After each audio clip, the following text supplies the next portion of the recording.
পিছাতেই পারলাম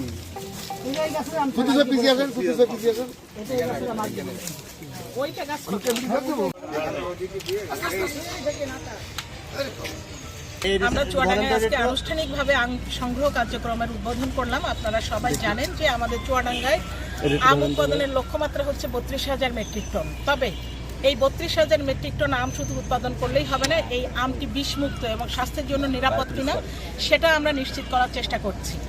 এবং যদি আমটি কোনো কৃত্রিমভাবে পাকানো হয় অথবা এখানে যদি কোনো রাসায়নিক দ্রব্য প্রয়োগ করা হয় পাকানোর ক্ষেত্রে, সেক্ষেত্রে আমরা আইনানুগ ব্যবস্থা নিব। সারা দেশের মানুষকে আমরা চুয়াডাঙ্গার এই সুস্বাদু আম বিষমুক্তভাবে যাতে পৌঁছে দিতে পারি মানুষের হাতে, সেই লক্ষ্যে আমরা কাজ করছি। ধন্যবাদ। অভিযান কেমন চলবে একটু বলে দেন। অভিযান কঠোর অভিযান চলবে।